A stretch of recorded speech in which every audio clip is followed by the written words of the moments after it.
Little Red Riding Hood. Once upon a time, there lived in a certain village a little country girl, the prettiest creature ever seen. Her mother was excessively fond of her, and her grandmother doted on her still more.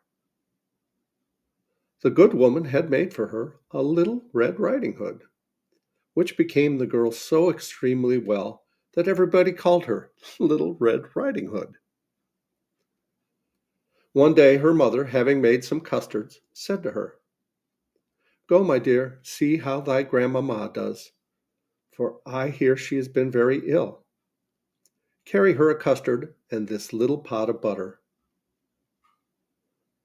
Little Red Riding Hood set out immediately to go to her grandmother, who lived in another village. As she was going through the wood, she met with Gaffer Wolf, who had a very great mind to eat her up, but he dared not, because of some faggot makers hard by in the forest. He asked her whither she was going. The poor child, who did not know that it was dangerous to stay and hear a wolf talk, said to him,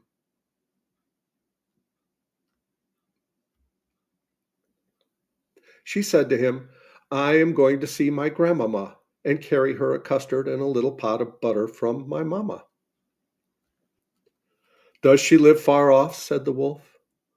"Oh, aye," answered Little Red Riding Hood. "It is beyond that mill you see there, at the first house in the village."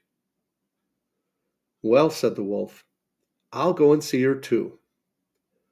I'll go this way and you go that, and we shall see who will be there soonest." The wolf began to run as fast as he could, taking the nearest way, and the little girl went by that farthest about, diverting herself in gathering nuts, running after butterflies, and making nosegays of such little flowers as she met with. The wolf was not long before he got to the old woman's house. He knocked at the door. Tap, tap. "Who's there?" "Your grandchild, Little Red Riding Hood," replied the wolf, counterfeiting her voice, "who has brought you a custard and a little pot of butter sent you by mamma." The good grandmother, who was in bed because she was somewhat ill, cried out, "Pull the bobbin, and the latch will go up." The wolf pulled the bobbin, and the door opened, and then presently he fell upon the good woman and ate her up in a moment, for it was more than 3 days since he had touched a bite. He then shut the door and went into the grandmother's bed, expecting Little Red Riding Hood, who came some time afterward, and knocked at the door. Tap, tap. Who's there?" Little Red Riding Hood, hearing the big voice of the wolf, was at first afraid, but believing her grandmother had got a cold and was hoarse, answered, "'Tis your grandchild, Little Red Riding Hood, who has brought you a custard and a little pot of butter mamma sends you." The wolf cried out to her, softening his voice as much as he could, Pull the bobbin, and the latch will go up." Little Red Riding Hood pulled the bobbin, and the door opened.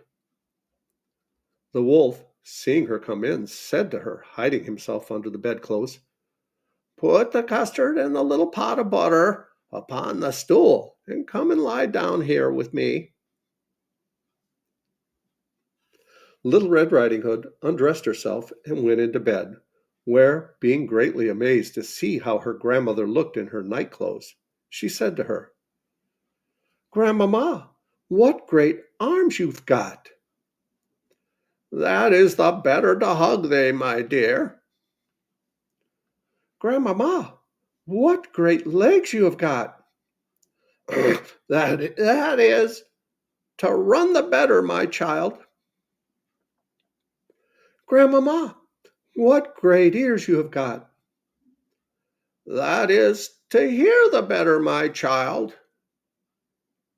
"Grandmamma, what great eyes you have got!" "It is to see the better, my child." "Grandmama, what great teeth you have got!